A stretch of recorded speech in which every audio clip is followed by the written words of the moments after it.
Her lips whispered love, but not to him.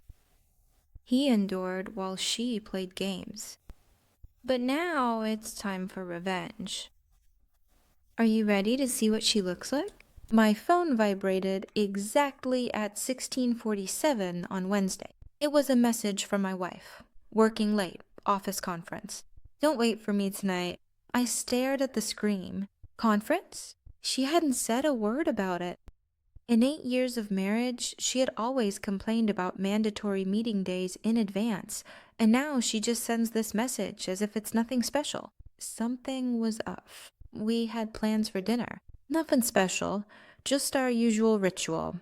Chinese takeout and a quiet evening together to talk. She knew I was looking forward to it, but suddenly this mysterious conference was more important than giving me a heads up. I leaned back in my office chair and reread the message. The tone was different.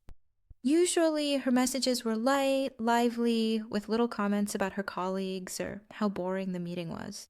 But this one was cold, distant, as if she was writing not to her husband, but to a roommate. The past few weeks, she had been acting strangely, coming home later, going to another room to talk on the phone, avoiding questions about her day. And then there was Jake from accounting.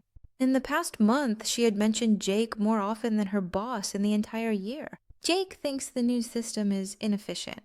Jake showed a quick way to do reports. Jake told the funniest story about his weekend. Jake. So I decided to test a theory. I quickly typed a message. Hope you and Jake from accounting enjoy the presentation. I hit send and waited. The response came instantly.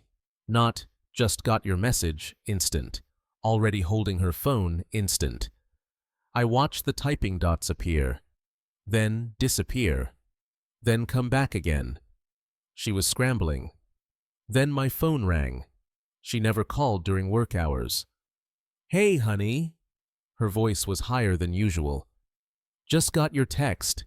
Why would you bring up Jake? Isn't he at the conference too? I asked. You talk about him enough. Figured he'd be there. There was a pause, then some nervous laughter. Oh, well, yes, maybe.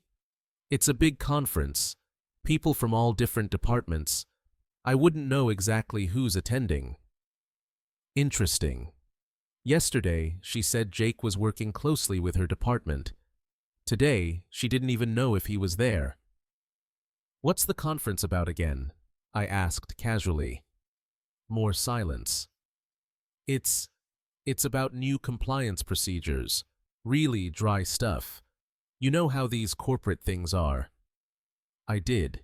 I worked in the same industry, at a competing firm, and I knew her company's schedule inside and out. No one holds major conferences mid-quarter. It's their busiest time. Sounds exciting, I said flatly. What time does it end? Late, probably 10 or 11. There's networking afterward. Networking. Until midnight. On a Wednesday. Your boss is really pushing the team hard these days. Well, you know how it is in our industry. Yeah, I did. Because in our industry, no one hosts a compliance meeting that runs past 7 p.m., and no one sticks around for drinks afterward on a weeknight. I'll let you get back to your conference, I said. Drive safe. I hung up. It was 5:03 p.m. If this conference was so urgent, why did she have time for a 10-minute call about Jake? My gut was already screaming, but my head needed proof. I opened my laptop and logged into our shared phone account. Her location services were still on. She wasn't at her office. She wasn't at a conference center. She was at a restaurant across town. Bella Vista. An upscale Italian place with mood lighting and cozy booths.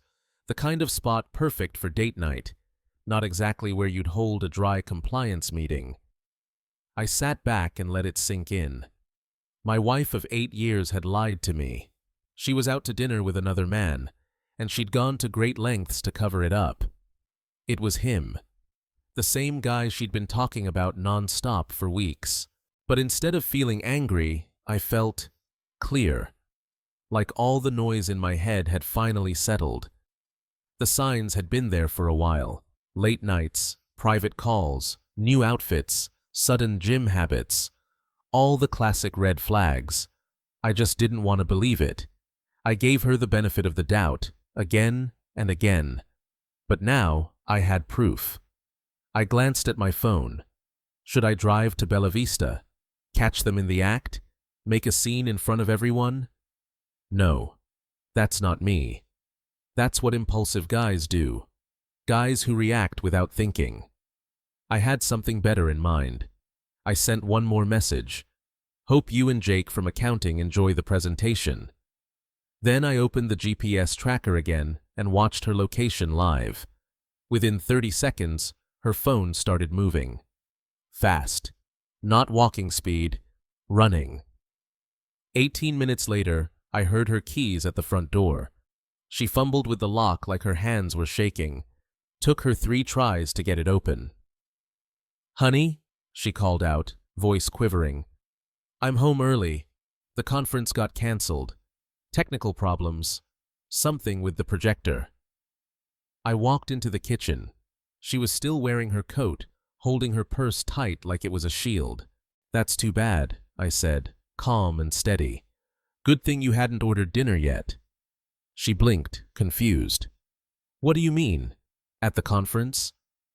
"Good thing they canceled before you ordered food. Room service isn't cheap." "Oh, right. Yeah. No food." But I could smell garlic bread on her, and I noticed a small red stain, maybe marinara, on her white blouse. It hadn't been there this morning. "How was Jake?" I asked casually. Her face drained of color. "Jake?" "Yeah, Jake from accounting. The one you hoped would enjoy the presentation. Did he make it to the conference before it got called off?" She opened her mouth, then closed it.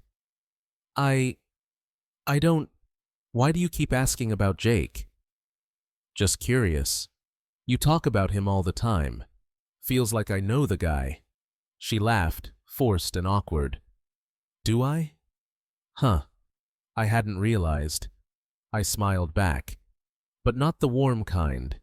The kind that doesn't reach your eyes. Must be my imagination." She mumbled something about changing clothes and went upstairs, phone in hand, of course. When she came back, she was wearing different perfume. Not her usual soft floral scent. Something heavier. Something meant to mask another smell. We ordered Chinese and sat on the couch. She kept glancing at her phone, jumping every time it lit up. When an unknown number called twice, she declined both times. "Popular night," I said. "Just spam calls," she mumbled. At 9:30, she yawned, way too dramatically. "I'm wiped from the conference. Gonna head to bed." But she didn't sleep. I could hear her whispering on the phone upstairs. And when I passed the bedroom, she went silent. I went into my home office and opened my laptop. Time to look into Jake from accounting. Social media made it easy. Jake Thompson, 29, single, worked in her building.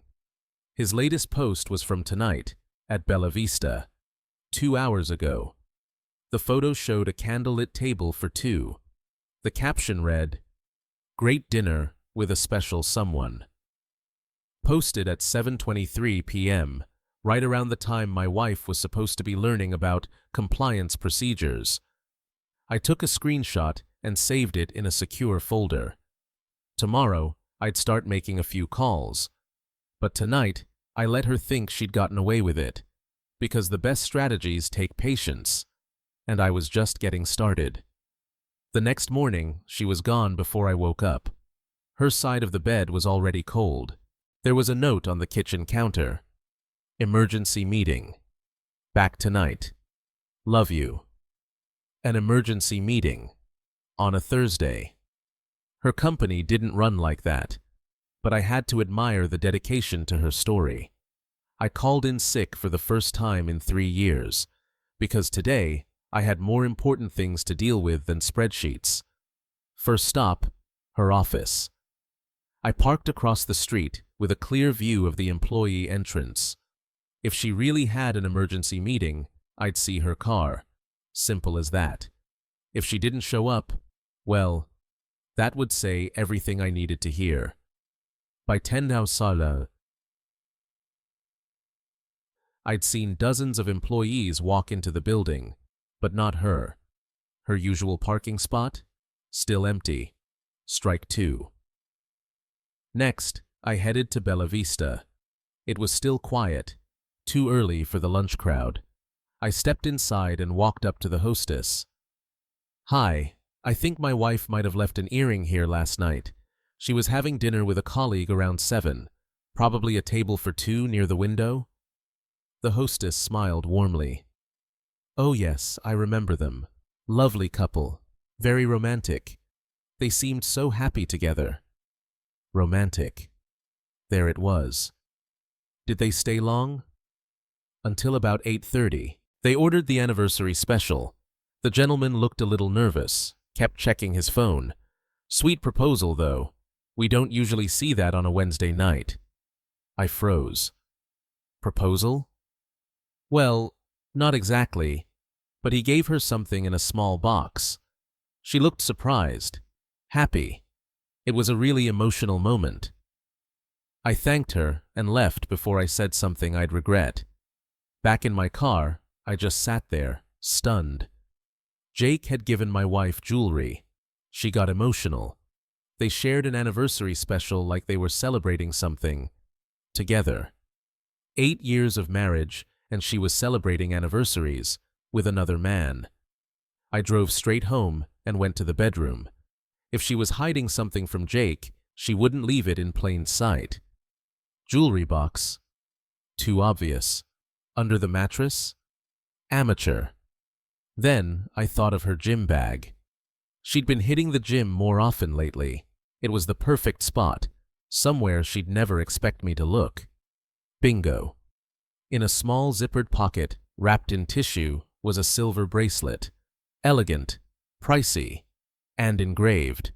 Always yours, J. My wife doesn't have any close friends with a name starting with J.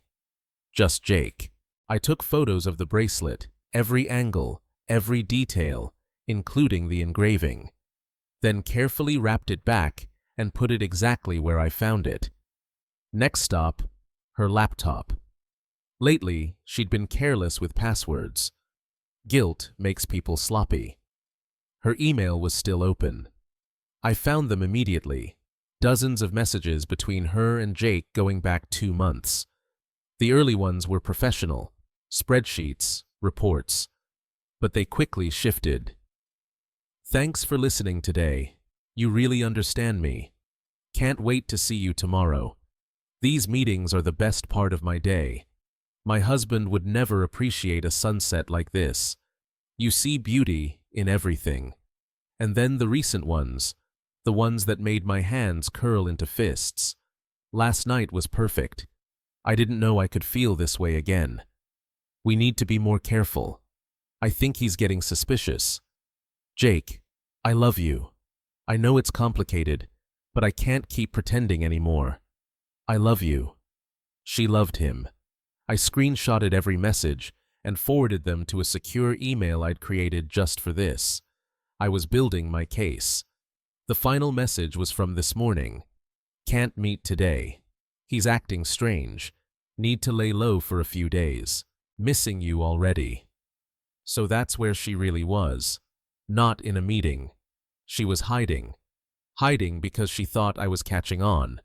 She wasn't wrong. I closed her laptop and went to my office.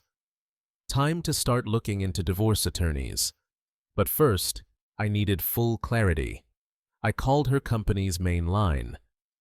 "Hi, this is Dr. Miller's office. I'm trying to confirm an appointment with Mrs. Thompson today. She mentioned she might have a conflict with work." One moment. The receptionist came back quickly. "I'm sorry, but Mrs. Thompson isn't scheduled to work today.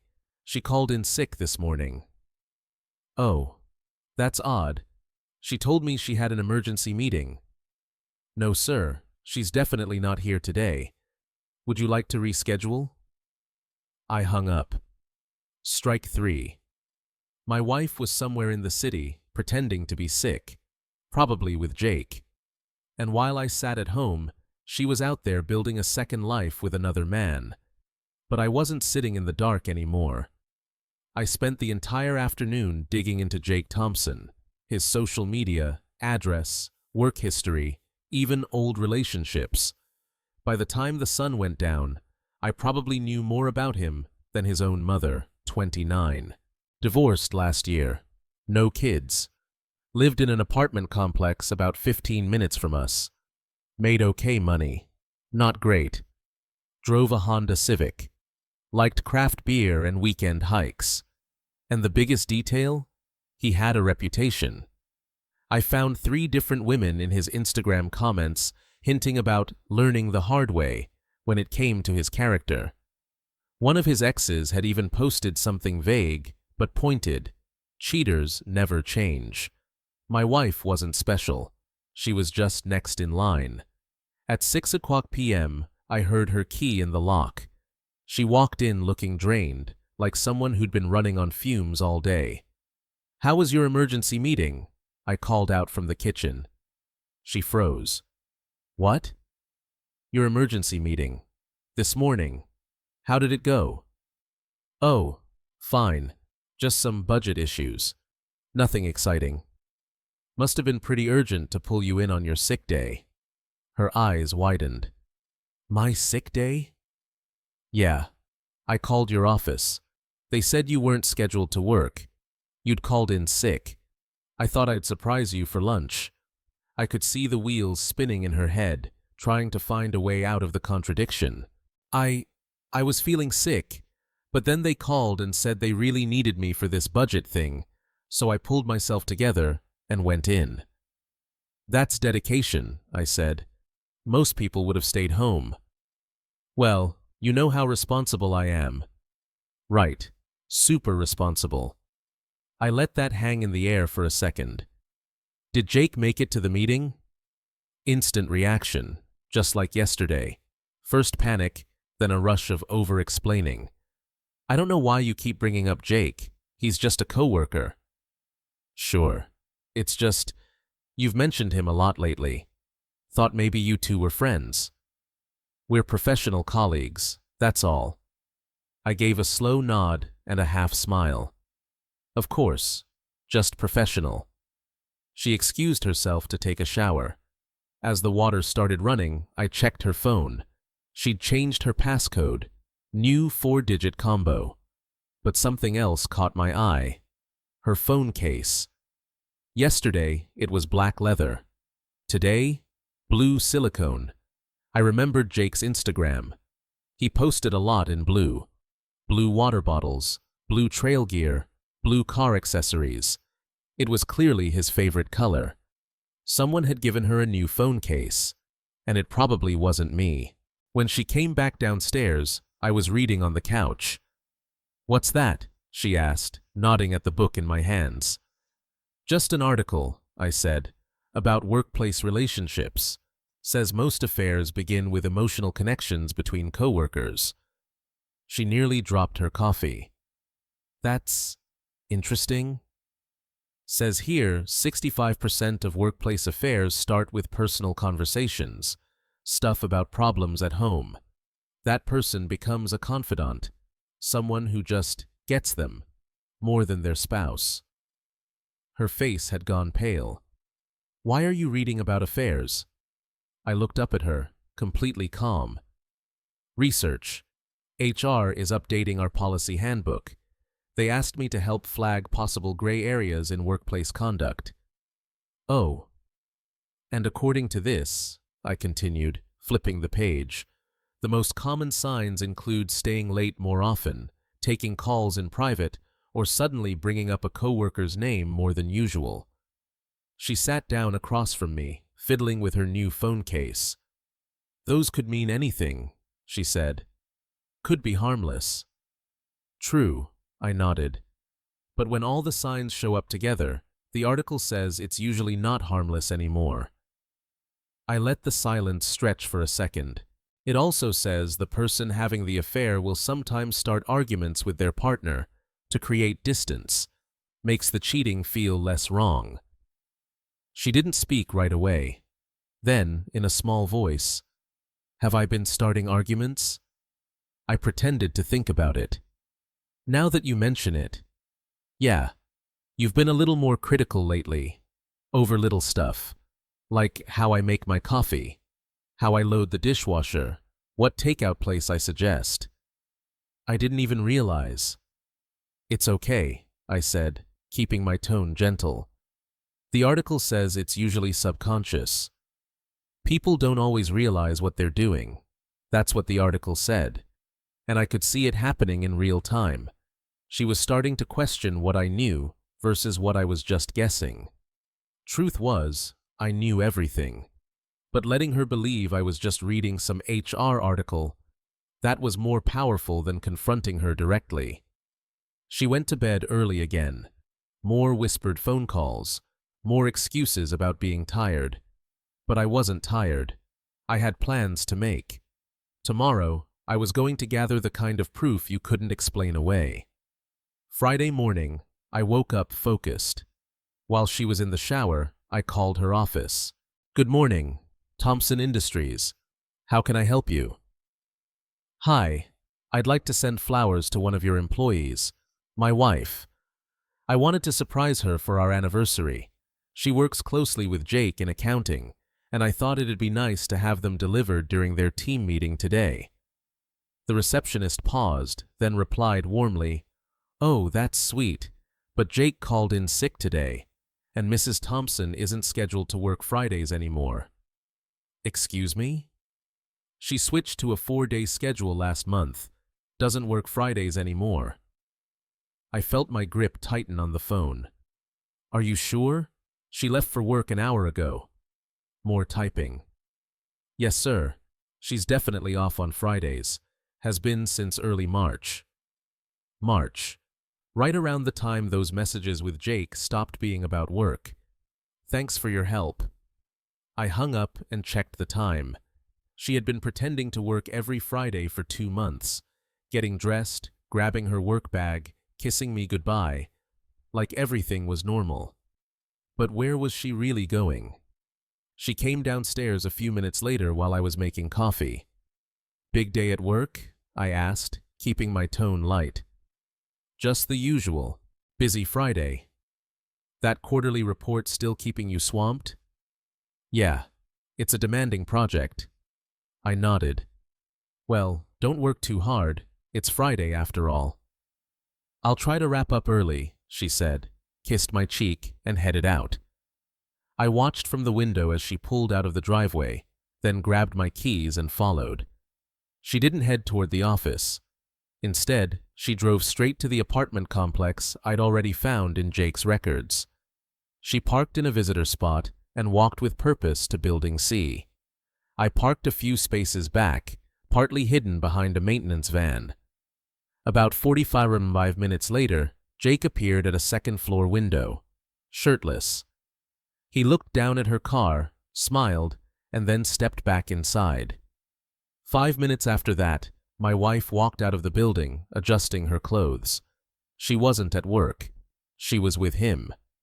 Every Friday for the past 2 months, she'd been using her day off to sleep with Jake, and I'd believed she was just putting in extra hours. I followed her as she drove to a nearby coffee shop and sat there alone for nearly an hour, probably trying to push down the guilt. After that, she went grocery shopping, prepping for dinner, playing the part of the perfect wife. That was her routine. Work 4 days, cheat on Fridays, come home and pretend everything was fine. I drove home and made the call. "Thompson and Associates, this is Patricia. How can I help you?" "I'd like to schedule a consultation about divorce proceedings." "Of course. What's the general situation?" "Adultery. And I have evidence." "How much evidence?" "Text messages, emails, photos, witness statements, GPS tracking, visual confirmation." There was a pause. "That's very thorough. Can you come in Monday at 10 and talk? I'll be there. That evening, she came home practically glowing, humming in the kitchen, smiling for no reason, the afterglow of a day with her boyfriend. You seem happy, I said. She beamed. Just a good day at work. We finally wrapped up that big project I was stressed about. The quarterly report? Exactly. Feels great to have it done. I bet, I said. You've been working so hard, all those late nights, early meetings. She nodded eagerly. But it's over now. Things should get back to normal. Normal. As if any of this was normal. Well then, I said, smiling, we should celebrate. How about I surprise you with dinner tomorrow night? She lit up. That sounds wonderful. I was thinking, I said, keeping my tone light, maybe we could do something a little different for dinner. She looked up from her coffee, curious. I could bring takeout to your office. We could eat in the conference room where you've been having all those late meetings. Make it special. Her smile faltered. My office? Yeah. I've never seen where you work since the remodel, and I'd love to meet some of your colleagues, especially Jake. You talk about him so much, I feel like we're practically friends. She was silent for a long beat. I don't think that's a good idea, she said finally. Office security. They don't allow visitors after hours. What about during the day? I could bring lunch Monday. Monday's really packed. Maybe some other time. I smiled. Of course, some other time. Saturday morning, it was time for phase 2. I have an idea, I said cheerfully over breakfast. Let's do something spontaneous today. Drive to the coast, walk on the beach, grab dinner at that seafood place you love. For the first time in weeks, she looked genuinely excited. That sounds amazing. Perfect, I said. Just one quick stop before we hit the road. I left some insurance papers in your car yesterday. I want to grab them before we go. You can show me the new conference room while we're there. Her smile faded. My office? Just a quick stop. 5 minutes, tops. I'm just curious where you spend all those long hours. She hesitated. I don't think that's necessary. What papers? She asked, reaching. Insurance info, in case we have car trouble on the trip. We can get them later. It'll take a minute, I said. Come on. She was trapped. Refusing outright would be too suspicious, but agreeing meant exposing the lie about working Fridays. I don't have my access card. No problem. The guard can let us in. You've worked weekends before, right? They're really strict about visitors. I'm not a visitor, I said softly. I'm your husband. That word made her flinch. Maybe we should just head to the coast, she said weakly. After we stop by your office, I said firmly. 20 minutes later, we pulled into her company's parking lot. It was nearly empty, just a few maintenance staff cars scattered around. Pretty quiet, I noted. Yeah, most people don't work weekends. But you've been putting in so many extra hours. I figured you might not be alone. She didn't respond as we walked toward the building. Her pace slowed with every step. Maybe this isn't a good idea, she murmured at the front door. Why not? I just remembered. They changed the security protocols. Spouses aren't allowed anymore. I walked over to the information board by the entrance and read aloud. Weekend visiting hours, 8 a.m. to 6 p.m. Family members welcome with employee escort. She was out of excuses. What exactly are you afraid of? I asked. I'm not afraid of anything, she said quickly. I just think it's unnecessary. Then let's go in. Inside, the security guard looked up and smiled. Mrs. Thompson, don't usually see you on weekends. Just stopping by quickly, she replied. He looked over at me. And this must be your husband. She talks about you all the time. I shook his hand. Nice to meet you, I've heard a lot about this place, especially her Friday projects. The guard's face twisted in confusion. Friday projects? But ma'am, you don't work Fridays anymore. I turned slowly toward her. Her face had gone pale. What do you mean? I asked the guard. She switched to a 4-day schedule months ago, Monday through Thursday. Haven't seen her here on a Friday since March, I think. I nodded slowly. Interesting, because she's been telling me all about these Friday meetings, emergency projects, late-night conferences. The guard looked back and forth between us, realizing he'd just walked into something he didn't mean to. Maybe I'm mistaken, he offered, trying to backpedal. I kept my eyes on her. No, I don't think you are. She opened her mouth, but nothing came out. In fact, I added, just yesterday she told me she finally finished that quarterly report, the one she's supposedly been working on every Friday. Oh, those? The guard said, perking up. We submitted all our Q1 reports 3 weeks ago. Corporate got them on the 15th. I nodded again, calmly. So there haven't been any Friday projects, no late conferences, no emergency meetings? Not that I know of, sir, the guard said carefully. I turned to my wife. Then where have you been going every Friday for the past 2 months? Her hands were shaking now. I can explain. I'm sure you can, I said evenly. But let's do it at home. We drove back in complete silence. She stared out the passenger window, clearly trying to build one last version of the story. Once inside, I sat down in the living room and waited. So, I said, you want to tell me where you've really been spending your Fridays? She sat across from me, fingers tightly interlaced. I've been seeing a therapist. A therapist? Yes. I've been dealing with some personal things. I didn't want to worry you. What kind of personal issues require 8 hours of therapy every Friday? It's not just therapy, she said quickly. It's a whole wellness program, counseling, meditation, group sessions. What's the name of the center? Silence. And your therapist's name? More silence. Or, I said calmly, we can call them right now and confirm your appointments. She collapsed inward. Okay, fine. I haven't been seeing a therapist. Then where have you been? I needed time alone, she said weakly. Time to think about our marriage. And that thinking required you to go to Jake's apartment every Friday morning.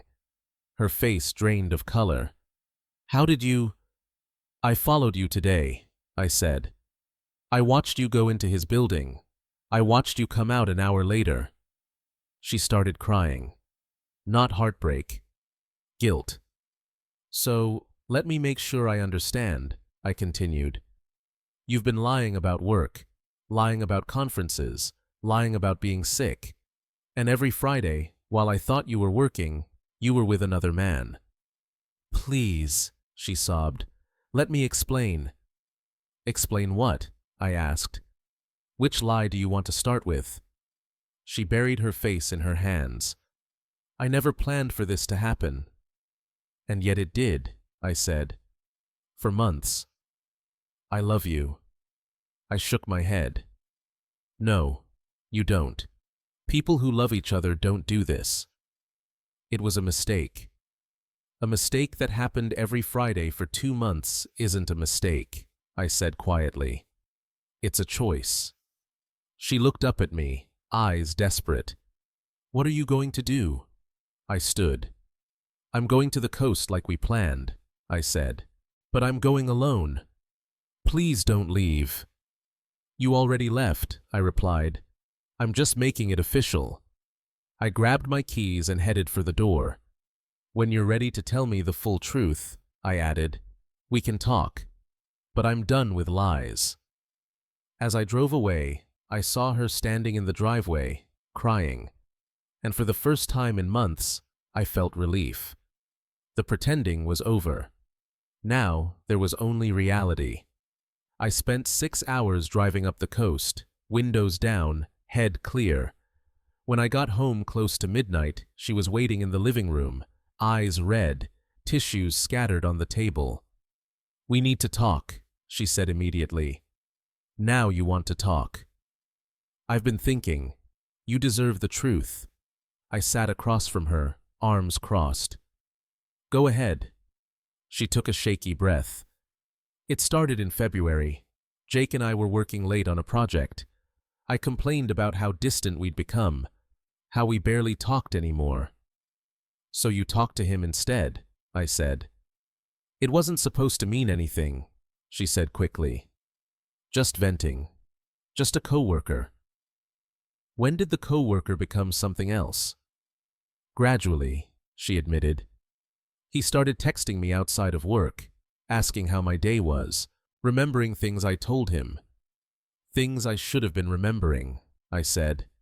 She nodded. It felt good to feel noticed again. "When did you start lying to me?" "The first time he asked me to lunch," she said quietly. "I told you I was eating with some women from HR." "When did lunch turn into more?" She flinched. 3 weeks later, I went to his apartment after work one day. "It just happened," she whispered. I leaned forward. "No," I said. "Nothing just happens." "You made a choice." "I know," she whispered. "I made the wrong one." "How many times?" "What?" "How many times did you sleep with him?" She looked down, took a long pause. "Every Friday, for the past 2 months." "8 times?" "Yes." "In his apartment?" "Yes." "Did you ever bring him to our house?" "No, never." "Did you tell him you loved him?" She didn't answer, but I didn't need her to. "I saw the emails," I said. "You told him you loved him. You said I could never understand you the way he does." I was confused. "Were you confused when he gave you jewelry?" Her hand instinctively moved to her wrist, right where the bracelet was tucked beneath her sleeve. "How do you know about that?" "I know everything. The restaurant, the anniversary dinner, the bracelet, the emails, your little Friday routine. I've known for days."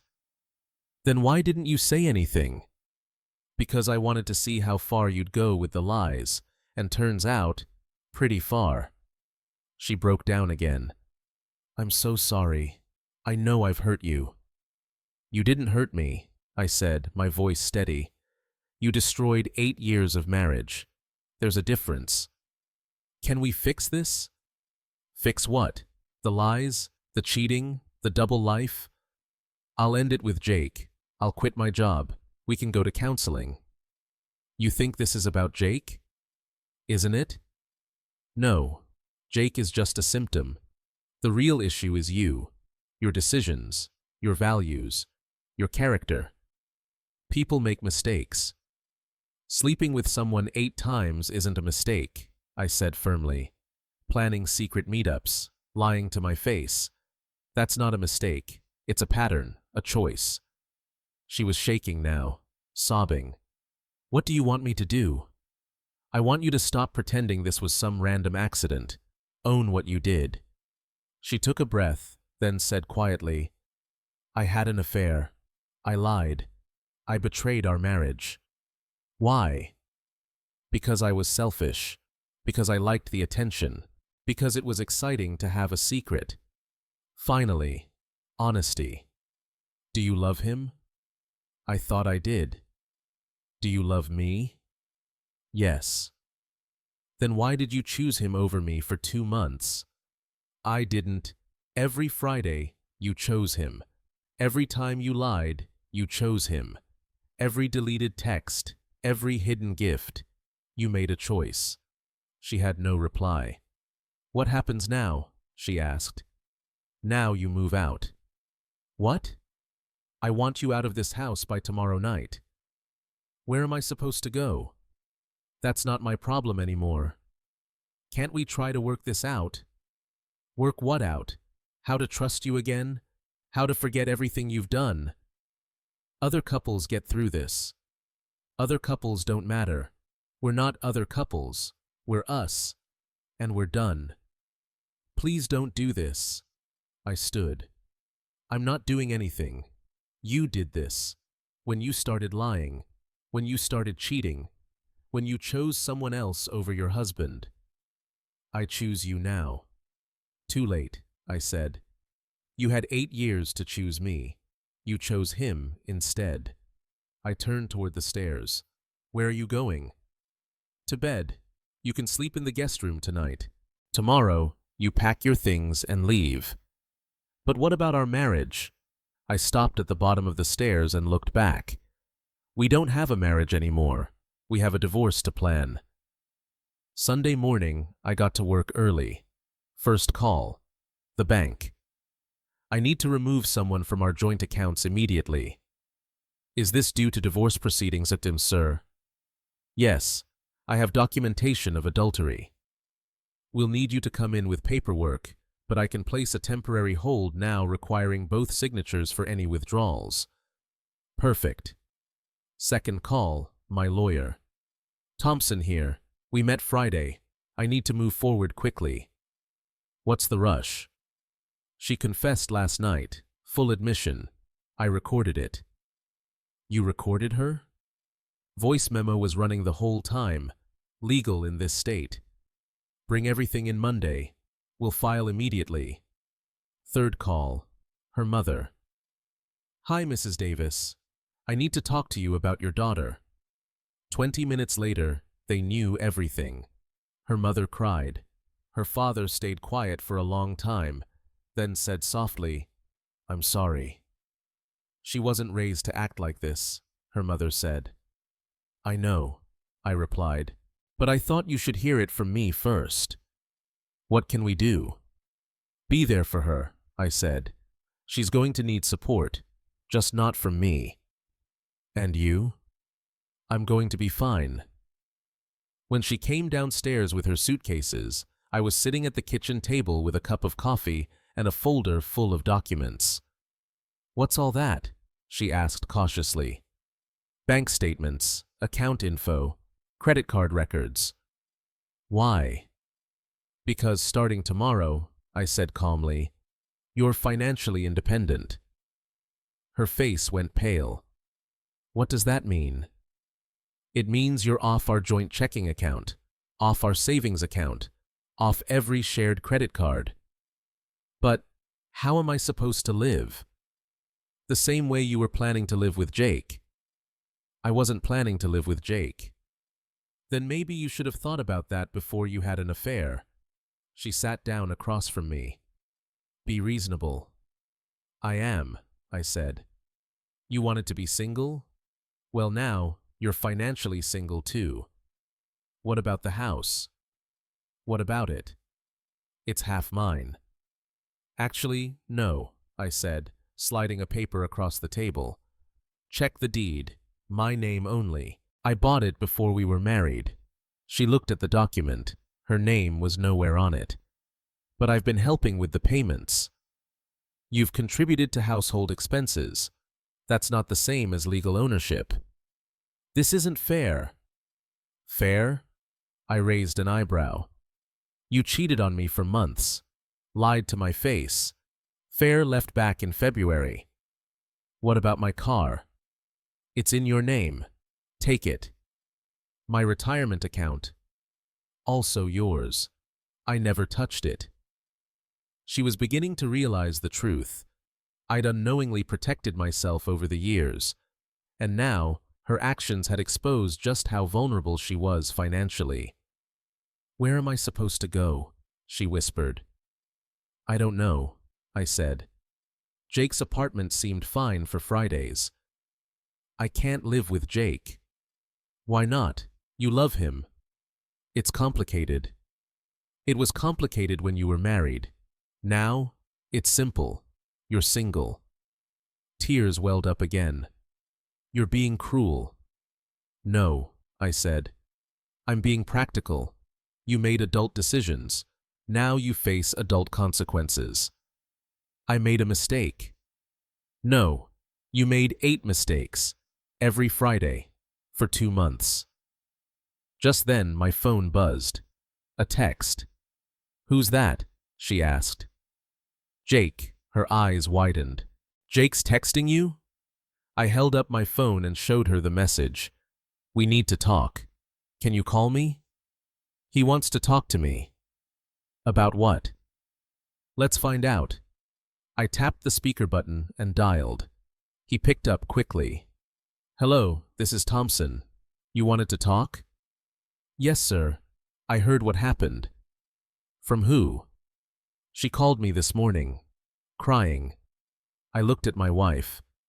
You called him before you finished packing? She didn't answer. Jake, I said, I have one question for you. Okay. Did you know she was married when you started sleeping with her? Silence. Jake. Yes. I knew. And you did it anyway? It's complicated. Actually, it's not, I said. You knowingly slept with another man's wife. That's simple. We fell in love. In love. Great. So, when are you two moving in together? Another pause. What do you mean? She's leaving today. She's single now. When's the wedding?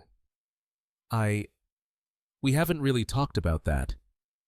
Why not? You love her. She loves you. She's available. It's not that simple. Sure it is. Unless... I let the words hang. Unless you were just using her. Unless you never planned to give up your single life. Unless you were lying, just like she was. I need to think about things. Think fast. She needs somewhere to sleep tonight. I ended the call. She sat frozen, staring at the table. He doesn't want me to move in with him, she whispered. Shocking, I said dryly. It's almost like he was never serious. But he said he loved me. People say a lot of things when they want something. He's not like that. Really, because he just proved he is. She sat in stunned silence, processing it all. The man she'd thrown away her marriage for had no intention of catching her when she fell. What do I do now? She asked. Whatever single women do. Get an apartment. Pay your bills. Live your life. I don't want to be single. Then maybe you shouldn't have acted like you were. Can we try again? No. Why not? I stood up. Because I don't want to. Because trust can't be rebuilt on this foundation, I said. Because you're not the woman I married anymore. People change. Yes, they do. You changed into someone who lies and cheats. I changed into someone who doesn't tolerate it. She grabbed her suitcases. This isn't over. It is, I replied calmly. I'll fight the divorce. With what lawyer? I asked. You don't have an income anymore. I'll find a way. Good luck. She walked to the door, then paused and looked back. I really did love you. Past tense, noted. After she left, the house was quiet in a way it hadn't been in months. No guessing where she was. No second-guessing what was real. For the first time in ages, I felt peace. 6 months later, I was a different man. The divorce had finalized quickly. The recorded confession made everything simple. No fights over assets, no long court hearings, no alimony. She signed everything my lawyer sent.